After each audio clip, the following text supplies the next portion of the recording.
Welcome back to another episode of NewOrleans.Football presented by PJ's Coffee, coming to you from the Oshner Andrews Sports Medicine Institute podcast studio up here on Veterans Memorial Boulevard, right next door to Matt Bowers Ford dealership, up top of the pre-owned dealership, 3750 Vets. Make sure you check them out there if you are looking to buy a new car or a pre-owned car. They got you covered. They'll get you great prices. Matt will always make sure that you have the best car buying experience. Tell them that NOF sent you. We got a good show for you guys today. Do you got a camera over there? Oh. Do you got a microphone over there?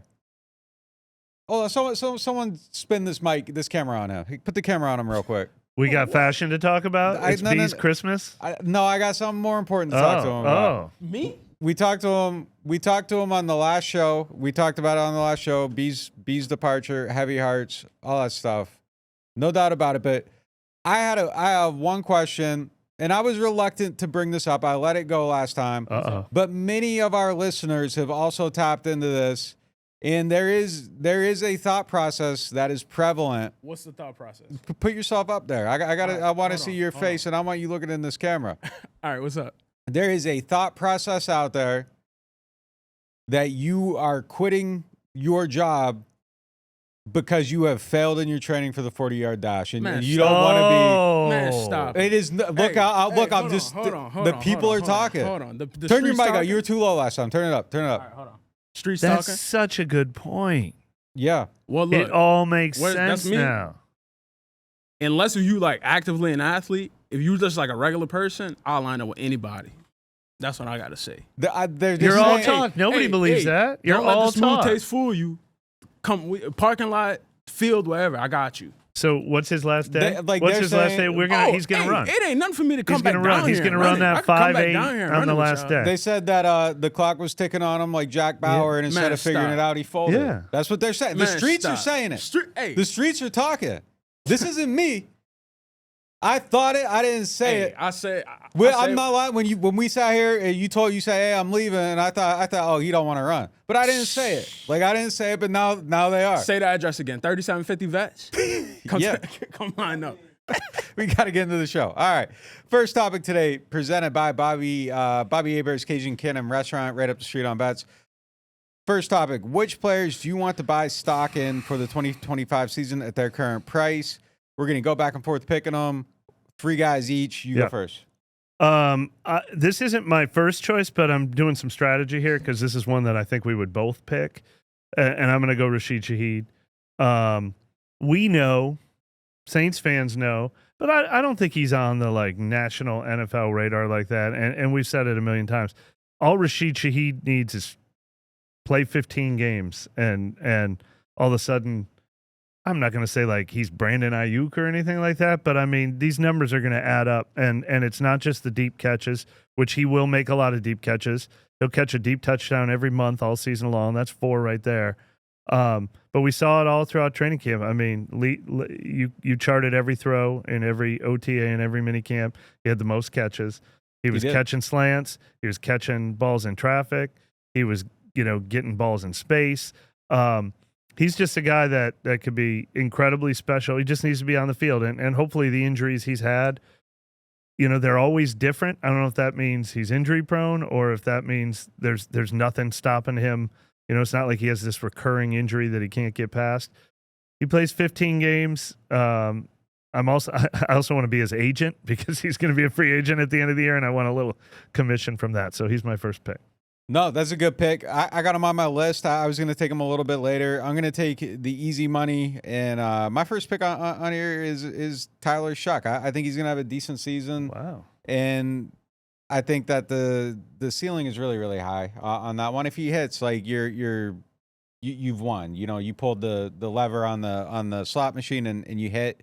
I think there's some risk there, like going with one of the quarterbacks, because it means you're not taking another. It means you're kind of, picking a horse here. But he's the guy that I think they're ultimately going to ride with, and I'm willing. It's kind of the season is boom or bust with them. You can go back to the casino next year, of course. And before we get into that, hold on, I'm going to go on a sidebar here. Yeah. I'm going to go off topic. Our last show, there were a lot of people that were really pissed because I said that I was like, no on Bo Nix. The context of the conversation It isn't like, is Bo Nix good or bad? The context of the conversation is that we were having was if you had one of these guys and you are in the draft and you're picking 1, 2, 3, 4 next year, what do? If I have Bo Nix and Arch Manning's available, I'm drafting Arch Manning. It's just, that's what I'm doing. I'm taking the top quarterback in the class because you have a potentially higher ceiling. That doesn't mean that Bo Nix is a bad quarterback.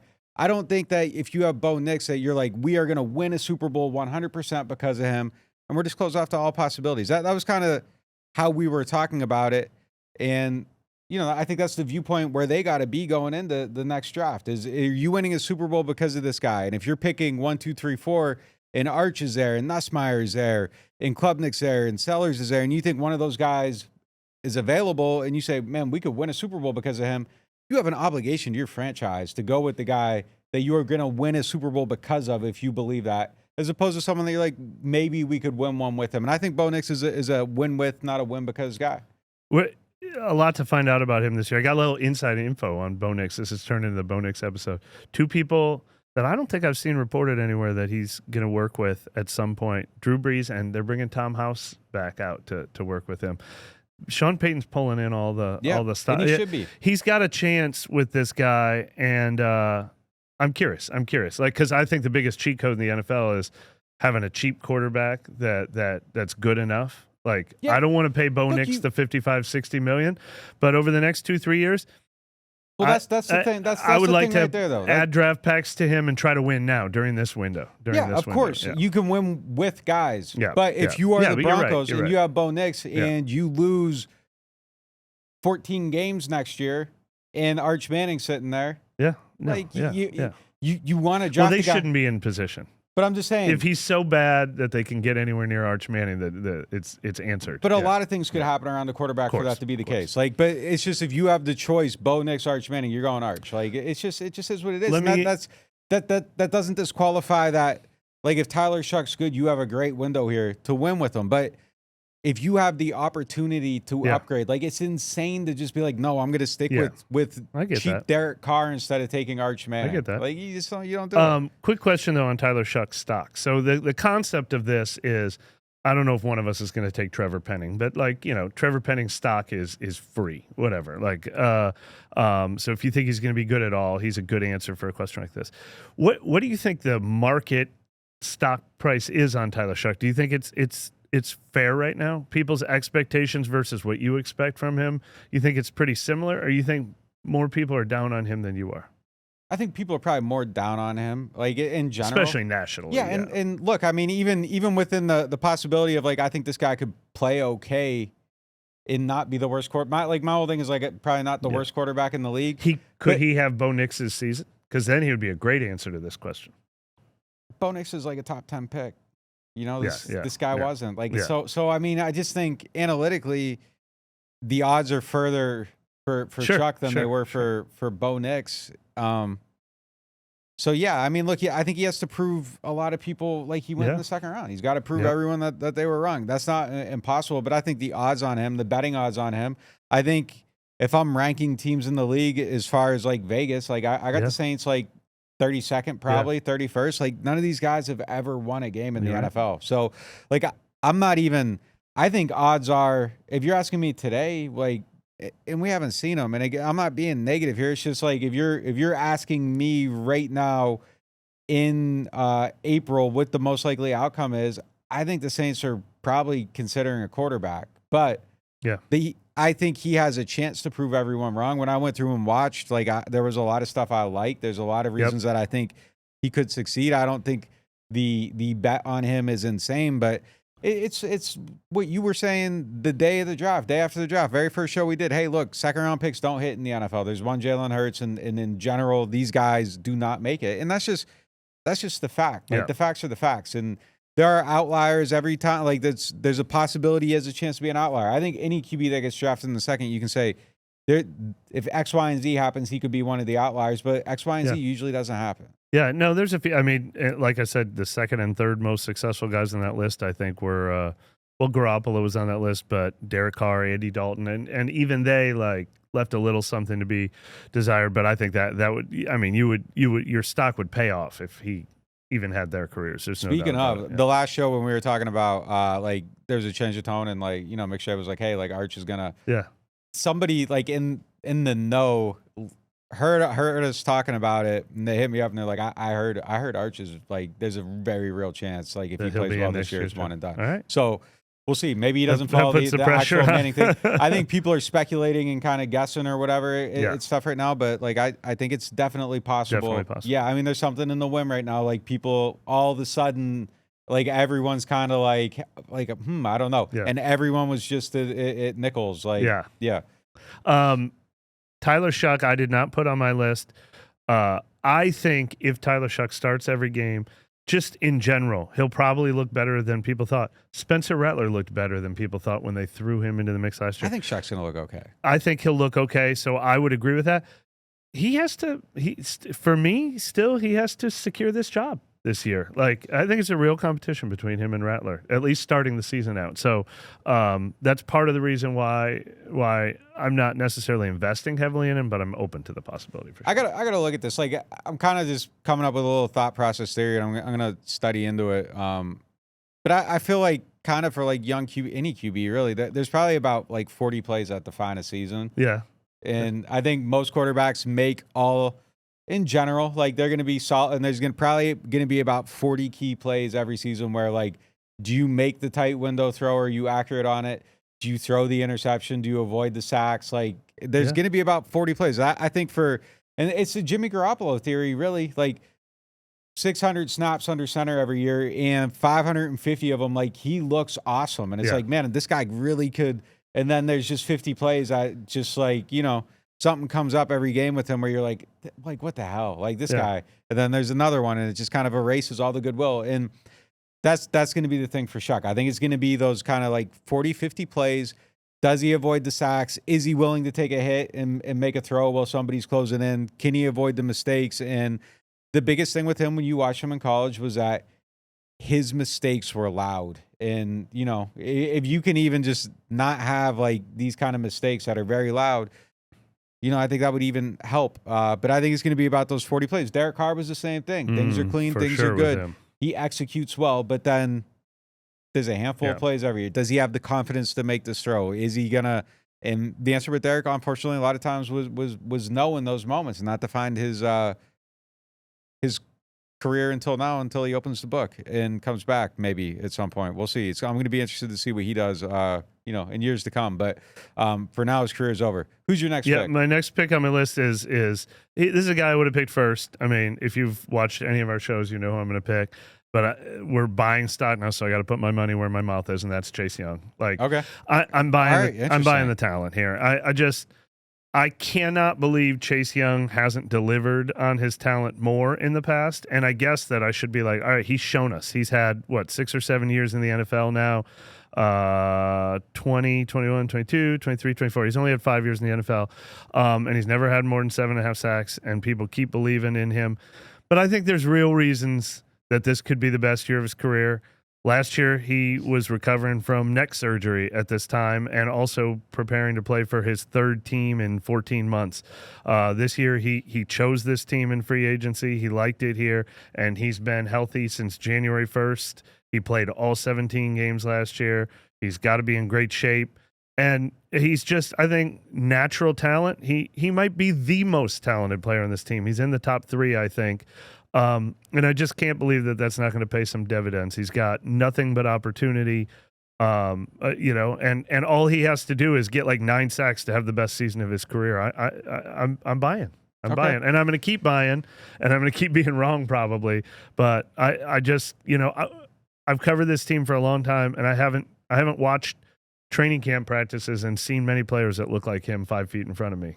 That's fair. I mean, that's fair. I mean, he's a physical specimen. He wasn't on my list. I don't know. Maybe I have a blind spot for him. I just kind of feel like that's one that's going to stay the same. Yeah. But I mean, you could definitely. Yeah. Smart. I mean, yeah. But that's the whole thing. You're making a speculative buy, and it could go up. And if it goes up, it really goes up. My next one, I'm going with KoolAid, and I feel like he has a chance to maybe be okay. I think he's going to be solid. I don't know how far up it goes, but I think if I buy him now, I get a little bit of a profit. Mm-hmm. Like buy that stock now, I get a little bit of a profit on it.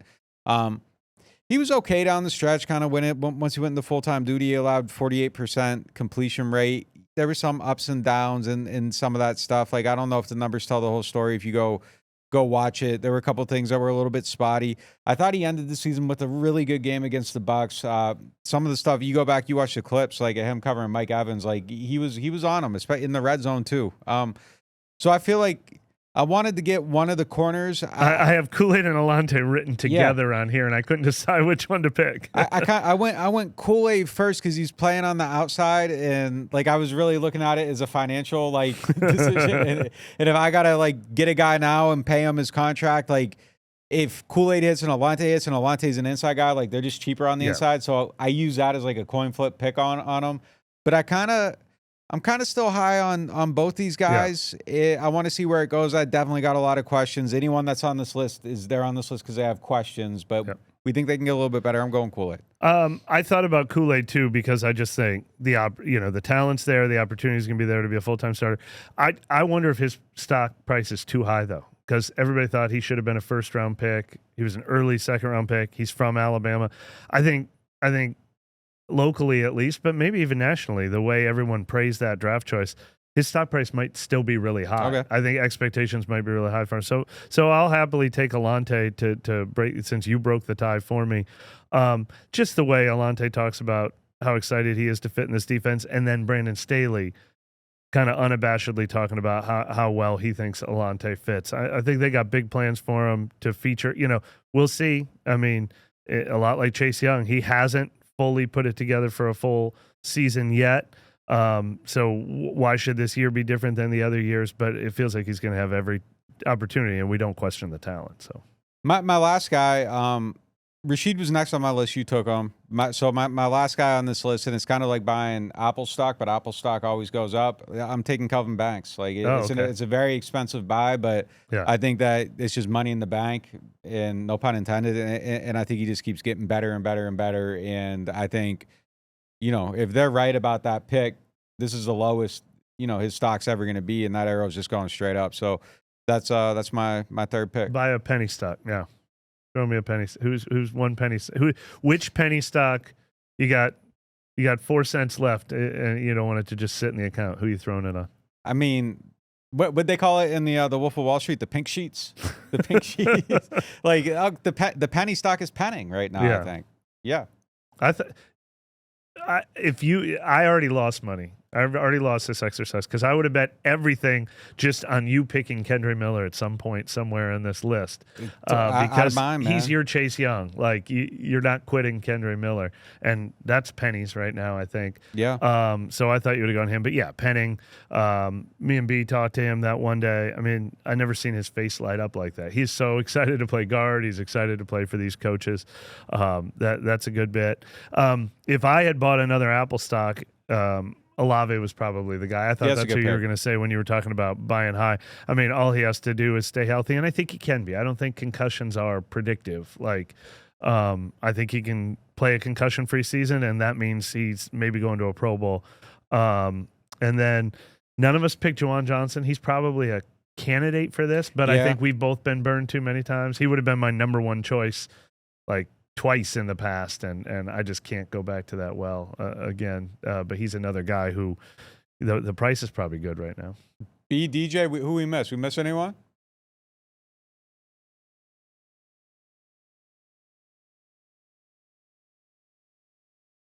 My penny stock. Can I pick Vernon Broughton as a penny stock? Yeah. He's the rookie that I think could. Probably because of the nature of the position. If somebody comes in talented, they could immediately surge to the front of the pack there, I think. I'm trying to think. I mean, obviously Rattler's somebody on that list. Like if Shuck isn't, Rattler should be on there. And I feel like the odds are on Shuck. So like he's someone that has like sky high potential of really kind of hitting. It'd be buying low, but I think he like exceeds probably expectation. I think Brandon Cooks, like he's coming off like a 300-yard season. I was doing I did OTB yesterday, and they did over-unders, and Cooks was 350 for them. Yeah. And I took the over. Way over. I think he hits it. So I think he's somebody that has potential to go up over what people are expecting. I like the only other name I had on the list that I was torn on is Carl Granderson. I like him to get back to more like 8-sack Carl Granderson and Yeah, not that's a good one. 5.5-sack That's a Carl good pick. Granderson. But his stock is probably fairly. It feels kind of right flat. now. Yeah, Brzee kind of feels a little bit flat to me, but I feel like he can get better. But yeah, I don't know. I don't think there's anyone else that we're missing. I considered Sanker, but I didn't want to like just load up on rookies. Yeah. Kellen Moore, you buying Kellen Moore stock at its current price? What's the expectation? Low. Yeah, Have we seen power rankings out there? Has it? I saw one coach power ranking where they were kind of like, I'm not going to rank the rookies because we don't know anything about them, but it had him, it had him ahead of some other rookie head coaches, which I think is fair. I don't think he was they got kind of last choice of quarterbacks. I don't think he's last choice of head coaches. I think going to the Chargers kind of maybe changed perception on him a little bit too. Kind of knocked him off. Like, but then things got weird in Dallas, and then like he goes to the Chargers, and that's one and done. And then it's like But I feel like that kind of like Kellen Moore was like a name that he's gonna. He was Wonder Boy for a while. Yeah. He was almost Ben Johnson-esque. And then after the Chargers thing and went like sideways, like if they had gotten him, if he'd gone straight from Dallas to Philadelphia, he would have been like top choice of head coaches last year. Or if they would have even just like hired him straight out of like Chargers and like Staley doesn't get fired, like it just looked like kind of like a rehab thing for him last year, and it was like kind of like, oh, what happened to that guy? And I think he kind of came into this process without a ton of hype. Yeah, I'll buy the stock on him. Yeah, I'll buy on him. Yeah, pretty affordable. Yeah, I mean like a lot of people are expecting 31, 32. Like yeah, I'll buy that stock. Like it can't go down really. All right, our next topic is presented by Hardhide Ponchatoula Strawberry Whiskey and Chilton County Peach. Make sure you check them out at your local grocery store, liquor store, wherever you're at. You get them, check them out. They got good stuff. Training camp is coming up here in a couple of weeks. How do you think camp's going to be under Kellen Moore, and what kind of changes do you want to see? When Sean Payton came here, it was every single thing changed. It was, we used to wear white at home, now we're going to wear black at home, or whatever the opposite was. It was, I took down every sign in the locker room, I put all new signs up. I haven't seen Kellen Moore concern himself with that stuff. I feel Rizzy like did it too. What? Rizzy, like they flipped it. Like, man, come on. A change where everybody sits in the locker room. I feel like Kellen Moore is kind of like, that stuff doesn't matter to me. Like I'm worried about installing the offense and I'm doing all that. So I don't think he's intentionally doing that. We were joking about like the old Compete Street signs are still up. Like, so I don't think he's going to go out of his way to be like, if you show up at training camp, it's my training camp. I don't think he cares about putting his stamp on everything. But there were some things that were just different because he does things his own way. Like Dennis Allen did things the way we've always done. Kellen Moore had his own ideas, and it didn't, like I said, I mean, all those 7-on-7s in OTAs and not even bothering with a lot of 11-on-11 during that time. The tempo was really fast. So I'd say it's going to be somewhere in between. Like if you've come out to training camp every single year, I think it'll look different just because this guy just didn't come from here. He has his own ideas, but he's also not going to be like, I'm going to make the fields go horizontal instead of vertical, and I'm going to change the color scheme or whatever. He's not going to bother with that stuff, but he does have his own plans, and I think that was one of the things that really struck me during OTAs and minicamp was I think that's when he finally got comfortable in his skin. He couldn't wait to get on the field. That's what he is he's an on the field coach, and I think that really shined through for me this spring. Yeah, he definitely. I think he's definitely. I'm not going to waste time worrying about this kind of stuff. Yeah. Person. I would have liked to see them Compete Street signs. I know. Those got to go. Like those things are. I know. It's just they're even crooked and. Yeah, and it's just like that's almost the symbol of like the previous era. Like symbolically, like just that little thing.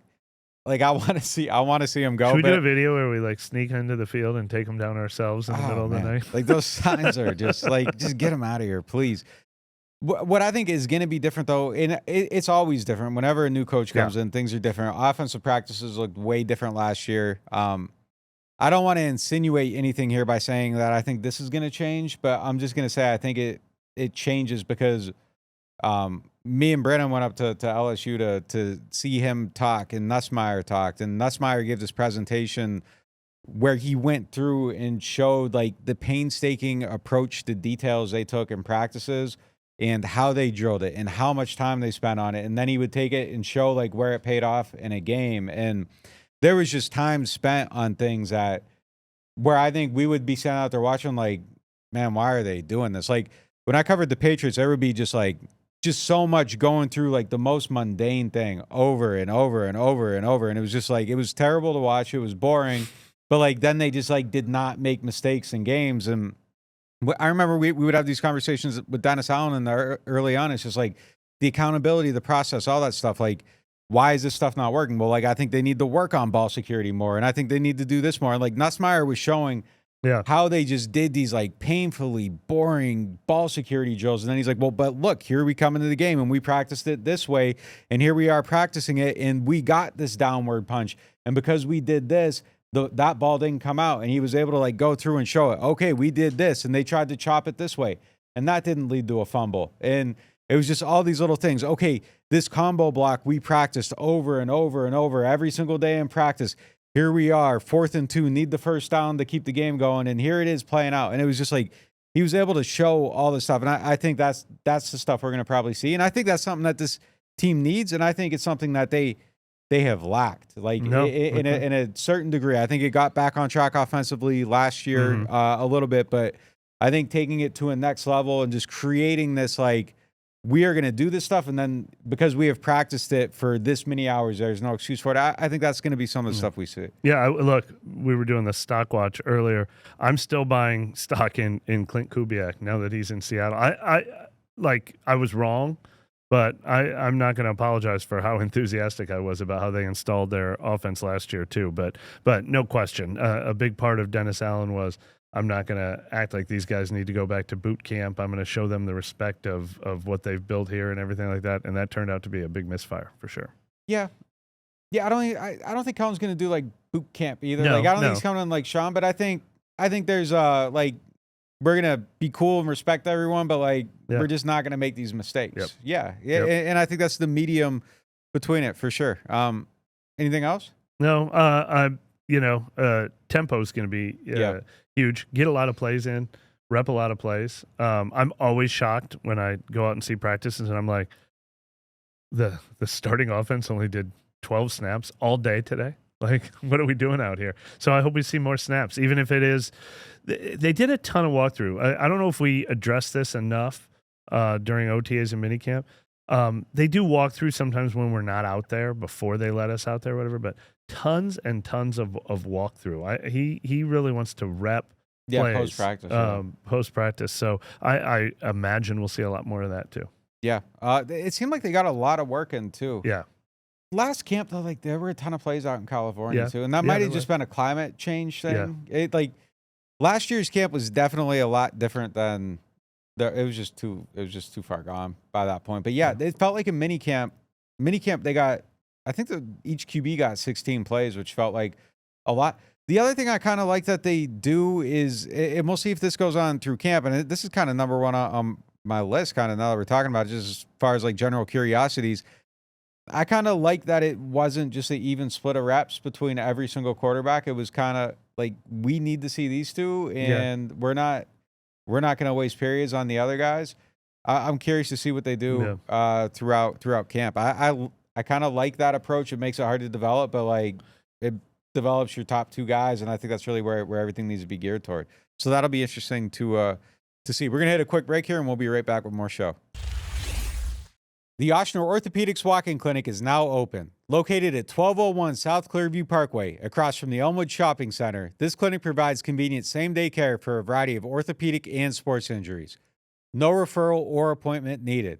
Whether you need care for strains, sprains, fractures, sports injuries, or muscular pain, the team of orthopedic specialists offers care for patients 5 and older.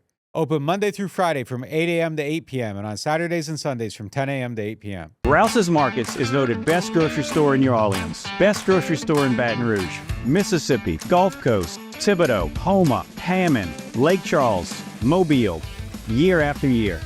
Thank you for choosing us best grocery store on the Gulf Coast. Number one.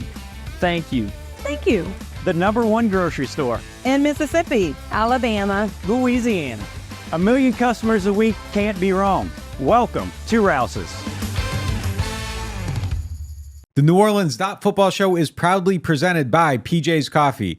PJ's Coffee has some of the best drinks that you can find. They have locations all over the city. They have pastries and everything else you need to get your day started. So go check them out. Looking for the best insurance coverage at the lowest price? Look no further than Chabert Insurance, the Earhart Agency. They are a local independent insurance agency right here in New Orleans, specializing in home, flood, and auto insurance. At Chabert Insurance, the Earhart Agency, their dedicated team will shop every available carrier in the market, ensuring you get the most comprehensive coverage at the lowest possible price.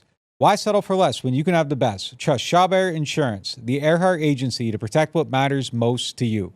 I do. I've been a client of theirs since 2021. Call them today at 504-326-6526 or visit them online at Protected by Chabert. That's 504-326-6526. Chabert Insurance, the Earhart Agency, your local insurance experts. Hardhide flavored whiskey, Ponchatoula strawberry, and Chilton County peach is in your favorite bars, stores, and restaurants. Hardhide Chilton County peach whiskey is a blend of aged wheat whiskey, light American whiskey, and fresh Chilton County peaches from Alabama's Durbin Family Farms. And Hardhide strawberry whiskey tells the story of a small town famous for strawberry farming. A delicious natural strawberry-infused 86 proof whiskey for whiskey lovers. Just look for the red and orange bottles in your favorite stores, bars, and restaurants. Welcome back to NewOrleans.Football. We are coming to you from our studio up here on Vets. If you are not yet signed up to our website, check us out. NewOrleans.Football is the website. The code NOF saves 20% on your first payment. All of our analysis, extra podcasts, live streams. You get the early release of these shows. All kinds of content you aren't getting on the YouTube channel or on your podcast player. Use that code NOF, 20% off your first payment. It's $9 a month. That takes it down to $720 for that first month. I think you'll like it if you give us a shot. All right, our next topic is presented by Chabert Insurance, the Earhart Agency. If you are checking them out for your insurance needs, make sure you are looking up the Earhart Agency. Tell them that NOF sent you. They'll get you great prices on your house, your car, whatever you need. They'll get you right. New helmet came out today. This is why I thought you brought B in. Like, this is B Christmas. We'll bring him back on this. Yeah, get his thoughts on this.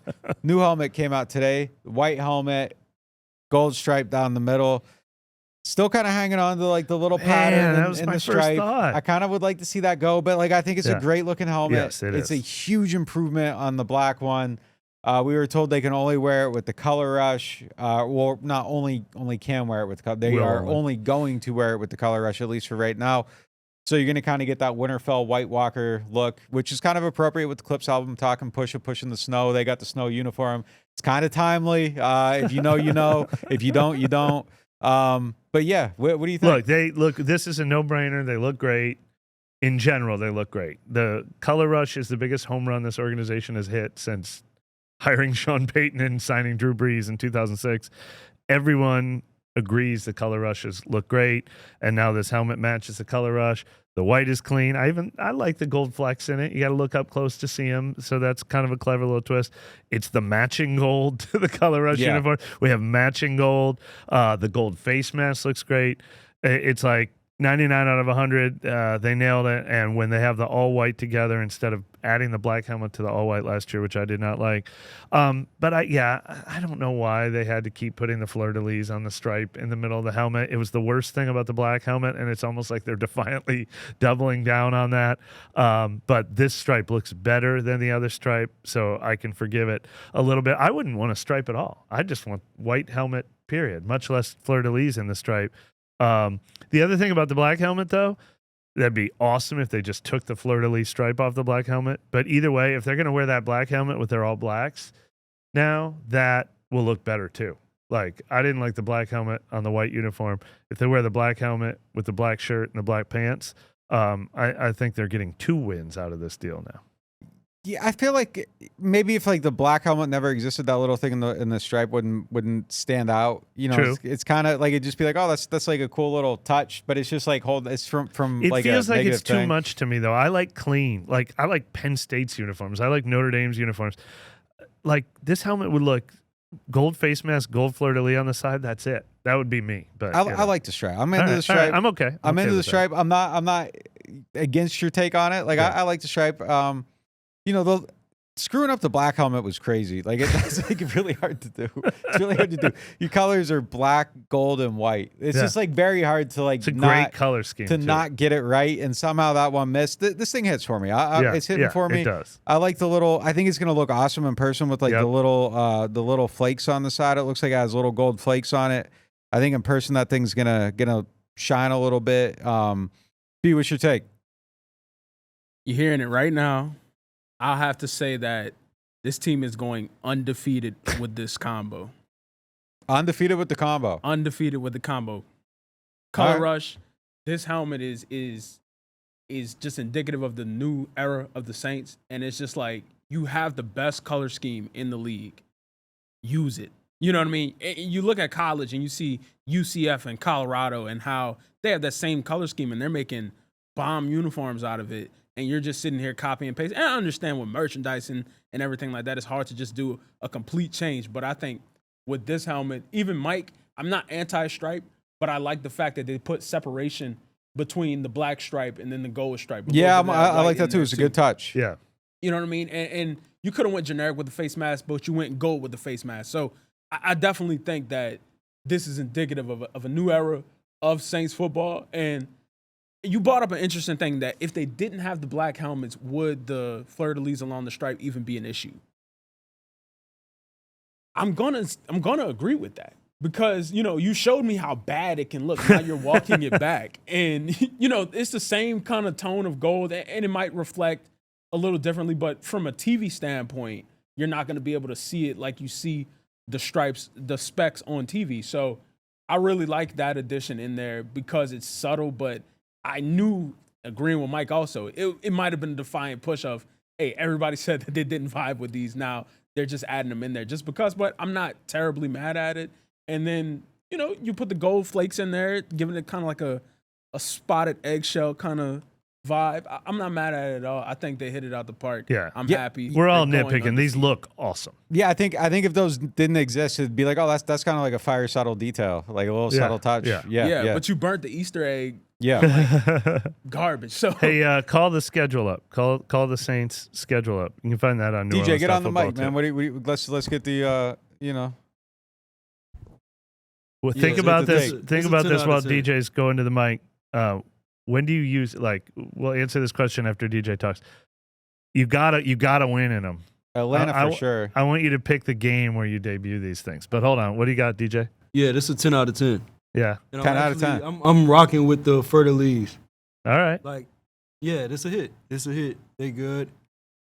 I agree with B. They can't lose in these now. So like whoever on the schedule, whoever they wear them for, you got to pick the worst team that's on the schedule. So like don't wear these against like the Buffalo Bills. Yeah, you but, can't. Like, we're gonna, Carolina, maybe like Carolina or something at home. Like yeah, week 10 no. Yeah, that's the problem. Atlanta at home is win. week 12. That's a week to do it. Bye week and then Atlanta week 12. They're wearing them that week. They're wearing them at home in week 12.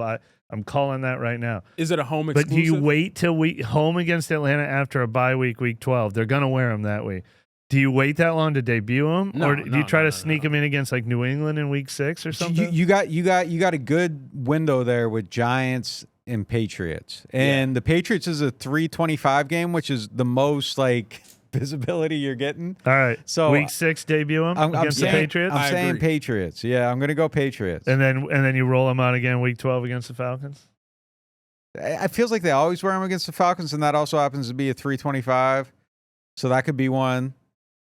Now look, Jets is a good one. Oh yeah, Winterfell, you get the little. I can see the picture of the snow falling and all that stuff. Yeah, the Panthers have a blackout uniform, so if you want to just contrast against them with that, if they do it week 10, then I understand it, but I think it should be a home exclusive. Yeah, I mean, they do wear them on the road sometimes if the other teams wear, but you're not doing it at Seattle in week 3, and you're not doing it at Buffalo. You do it at Buffalo in week 4, you got to leave them in a locker room and not bring them back home with you. Yeah, Panthers is also 3:25. That's a sneaky good pick. Right, but I like that little. There's a good window there. Panthers, Jets, And then I feel like your other good window is Giants, Patriots. Yep. What was your pick? Falcons? I had Falcons. Well, I think you have to wear them against the Falcons, but first you debut them, I think, week 6 against the Patriots. That's my guess. You're going to debut them at home week 6 against the Patriots. Unless they just can't wait, and it's week 2 against the Niners, and they're dropping them. Oh God, no! You can't wear those against the Niners, man. Just get smoked. You don't want to wear. You don't want to wear those like against any team like where like there could potentially be like blood on your jersey. Like it's white. Like it's a white jersey. You don't want that. You don't want that. Yeah, you gotta plan this out. Any chance they go week 1? Ooh, man, that'd be bold. That would be bold. Yeah, that would be a bold pick.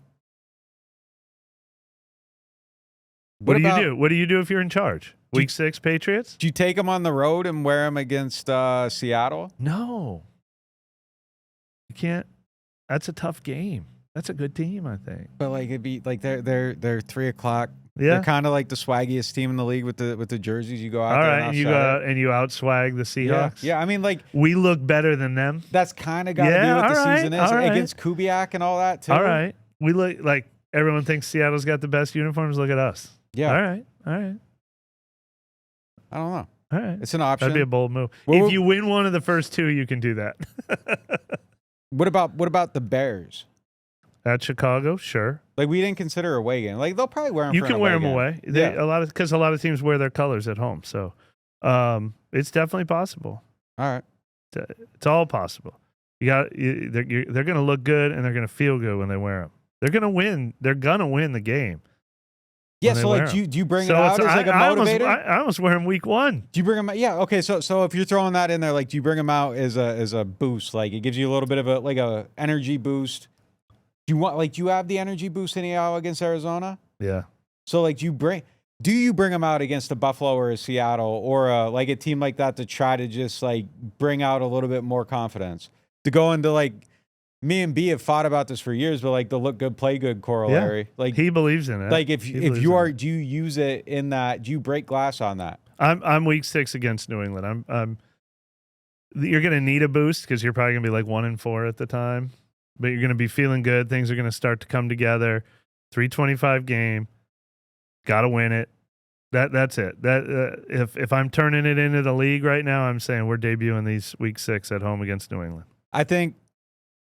I'm changing. Like I've talked myself into a whole different stance. All right.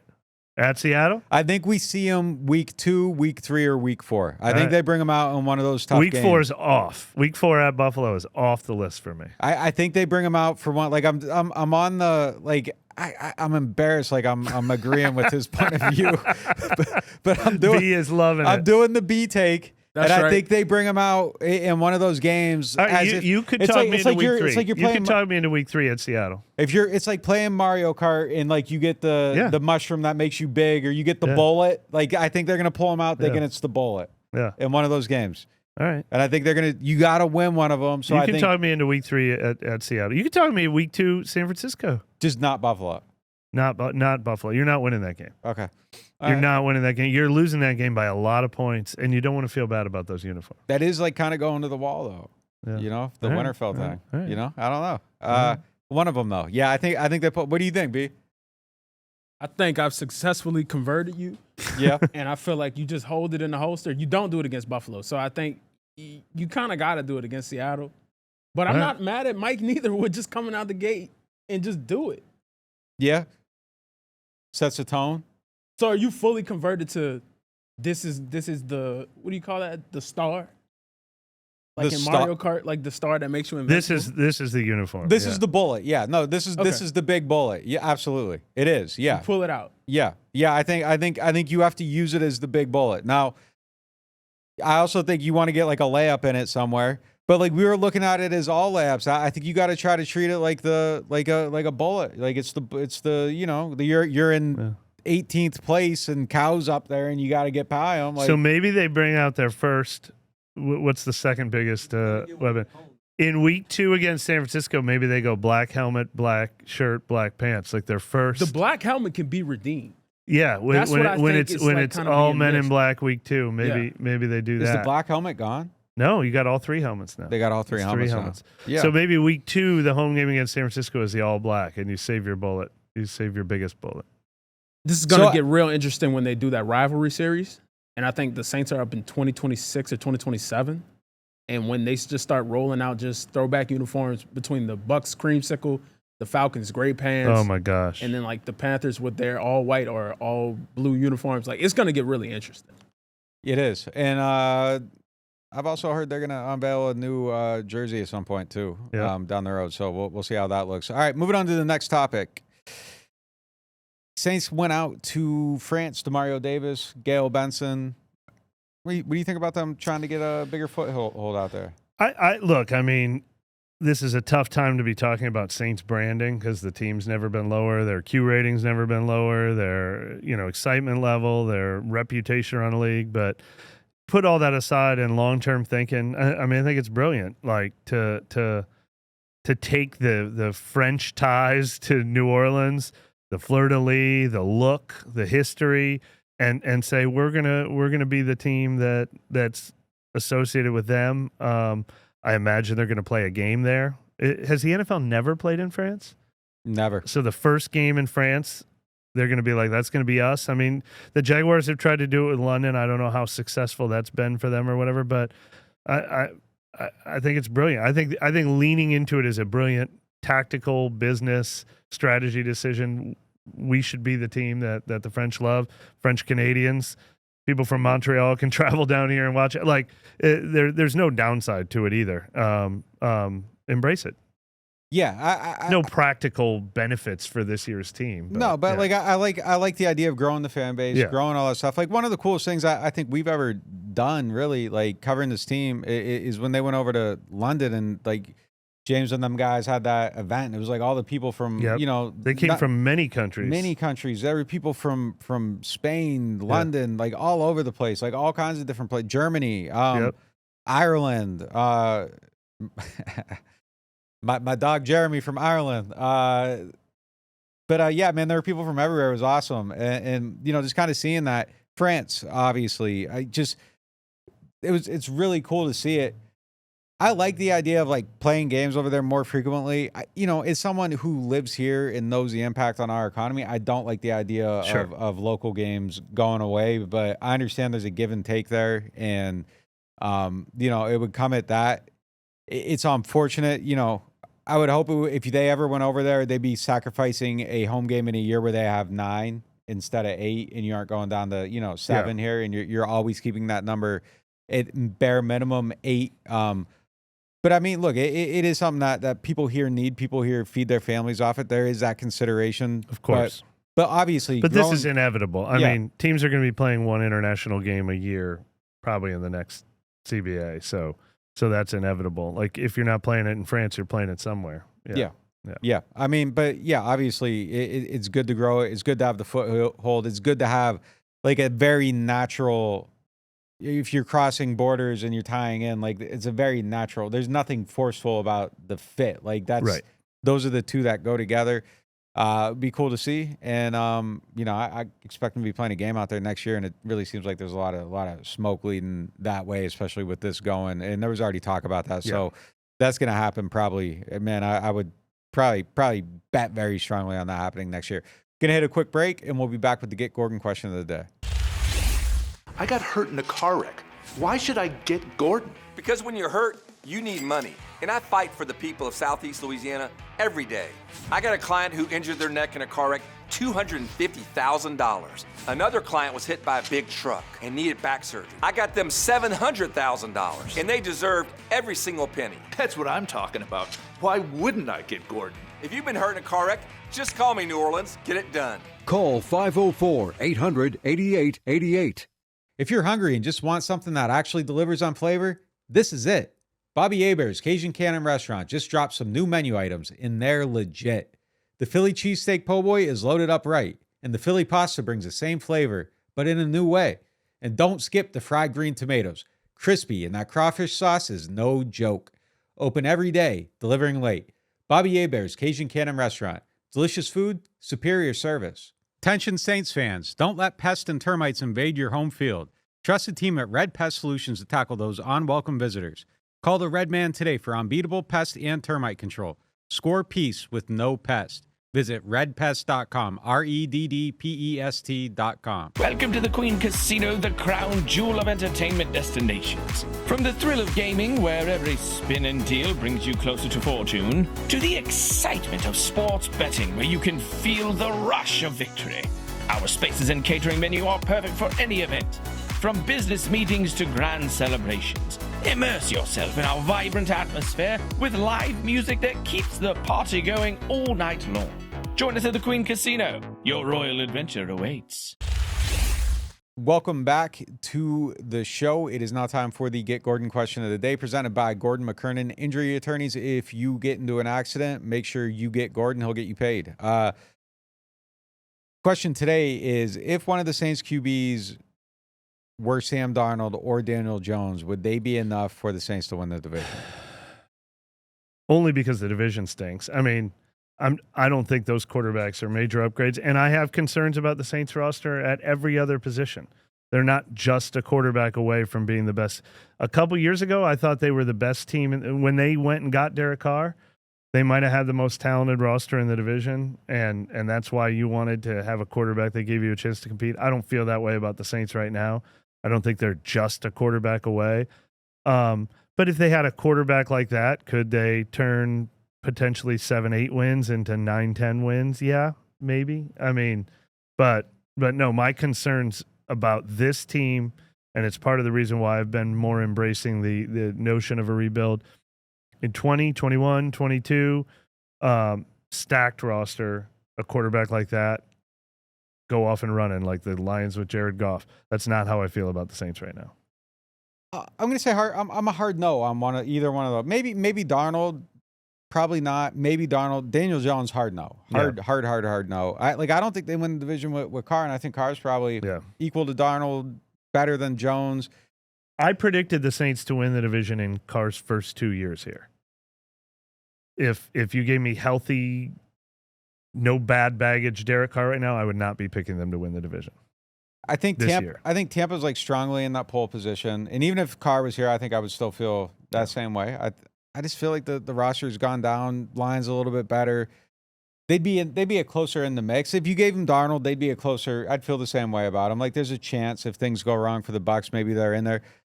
The Falcons have a chance to be really good, though. Yeah. Like if I'm not betting on Penix yet. I don't know what to expect of him. I have no idea what he's going to be. I think a lot of people are assuming he's going to be good. My guy Evan Silva, one of the best. Make sure you're checking out ETR if you're a fantasy football player. Man wins me my league every year. He'll do the same thing for you. But his like spec bet is that Penix leads the league, and sprinkle a little on it for the odds, like that Penix leads the league in passing. And it's not like the most outlandish thought in the world. Like they have good player. They got Mooney, they got London, Bijan's a beast. I mean, their O-line's really good. Matthews, Lindstrom, Bergeron. Like they have good players. If Penix is good, like they have a chance to be a really, really good team.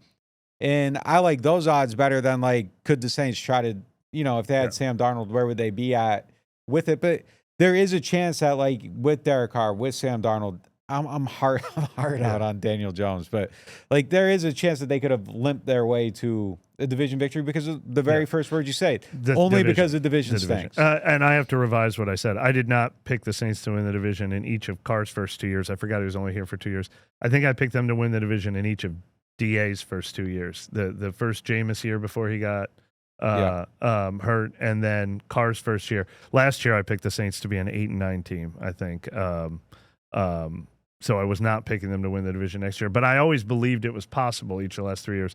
That belief has been beaten out of me. It is true though. The bare minimum of this isn't an outlandish thought in this division is competent quarterback play right now. Now, the Penix thing could completely change it. If he's actually good, the Falcons are set up to be a really good team. Yeah. But if he's not, it's that. If you get an Andy Dalton, you have a puncher's chance. So if you have an Andy Dalton level quarterback and things aren't completely shattered around them, you go into it thinking, they could get 7 in this division because who knows if anyone else is going to put it together. But if Bryce Young all of a sudden hits the Jalen Hurts boom out of here in year 3, if Penix is any good, all of a sudden it gets a little bit tougher. But yeah, if you have a decent quarterback, you got a shot in this. There was a part 2 to this question. Is it reasonable to have expectations of that level of QB play with whoever wins the battle out of Shuck and Rattler? Could they get that level of QB play this year? I feel like we're talking about two very. Am I crazy? I feel like we're talking about two very different levels. Well, of play. Darnold was at the Daniel Jones level before, like he joined the right team and it brought the best out in him. But they're in a tier together. I don't think they are. Darnold broke out of that tier last year. I feel like if Darnold broke out of that tier. Yeah, he broke out of that tier. Yeah. I feel like if you have Daniel Jones, but I understood the question. And if you have Sam Darnold, the question of like if Sam Darnold had joined the 2021 Saints, he might have been off and running. So I think the question is can one of those tier of quarterbacks succeed on this team? Do you think that Shuck or Rattler could be in that tier, or are they a tier even below those guys? I feel like both these guys are like a pack of like ramen noodles, or as DJ says, ramen noodles, and like with Sam Darnold, you have like your own spices to put into it, and with Daniel Jones, like you just got like the bouillon or whatever it's called, and like you're putting it in there, and you got to just eat that, and that's what you're getting. Neither one of them's a good meal, but like one of them's like, hey, you can tell yourself it's pretty good. You figured it out. You put it together, and you can get an extra week of play out of them. Is it unreasonable to think? I mean, right now, like getting the Darnold level, that would feel like a win. That would feel like you've really succeeded in year one. I don't think it's unreasonable, but it's not. I don't think I have expectations right now. I think it's unreasonable to have expectations. There's a couple, and this is totally not fair, and this isn't well thought out. There's a couple of names that do come to me as comparisons. I've said Will Levis a million times about Rattler. They gave him a whole season. He looked good sometimes. They won a couple games. Another one that I thought of is Davis Mills with Houston. They threw him into the fire, and he wasn't like overwhelmed. Did they win like 4 games with him, and then he earned the starting job the next year before? Like you can be out there and you can play football, but I am not thinking that one of these guys they will be overachieving my expectations, especially if it's anything like we're talking about Sam Darnold in Minnesota. Like that's through the roof. Yeah, I mean we know with Sam Darnold. Like I feel like I'd put Davis Mills and who was the other one? Will Levis. I'd probably tier them below Daniel Jones, maybe. Definitely Davis Mills. Like Davis Mills is like, if you get Davis Mills, like you're picking top 4. No, that's where that got them. Yeah. I think that's a fair, like, we like what we've seen from Shuck studying his film or whatever, but I'm saying if you're just setting a baseline, if you're just like Vegas saying, hey, some of these guys pan out, some of these guys don't, like that's probably a fair expectation. See, I don't even want to say that though, because I feel like it's disrespectful, and I don't know what Shuck is yet. Exactly. Like I just I'm like saying I have that's no the baseline expectation of a guy with this pedigree. Shuck might be way better than baseline expectation. I'm not putting my judgment on Shuck. I'm just saying that Gardner Minshew's another one. Davis Mills was like a 4th round pick, right? Yeah. Like so, I would say third round. I would say the expectation for Shuck, who was is higher than that. High second round, should be higher than Davis Mills. Levis almost picked at the exact same spot as Will Levis. So the expectations probably similar. And Will Levis has a set of tools where it's like it goes back to what we were saying earlier when we were talking about him. Like if X, Y, and Z goes right, like Will Levis could be great. Like he had a great set of tools, and it was just like there were these couple things broken. If they clean them up, they go. Like they usually don't get cleaned up. Jalen Hurts had things that teams usually move on quick. Yeah. So I mean, he was a guy that felt like if everything hit, he could be great. Like there were things on his film where you watched where you were like, oh my God, this is amazing. Same thing. Like problem is that all the, the underbelly was the underbelly. Like they couldn't put an exoskeleton on that underbelly. And maybe the Saints figured out, maybe they don't. But yeah, I mean, I think that's kind of where you're looking. It's a boomer bust thing kind of there. I feel like it's unfair to try to like have an expectation right now. Cause I just don't know. I don't know what he is. And I feel like anything you say, like as far as downside, almost feels like just counting him out before you had it. Like I'm gonna let him prove himself. And I will say though, like if you pick the guy in the top 10, I would have expectations. Like that's the difference. But like in that range, it's kind of like, well, we'll see if you can prove everyone wrong. But again, the expectation is that math has told us it usually doesn't work. What math does work, though, is the 20% off code NOF on NewOrleans.Football. Check that out. Hit it. Sign up for the site. Get all of our stuff. We'll talk to you next time.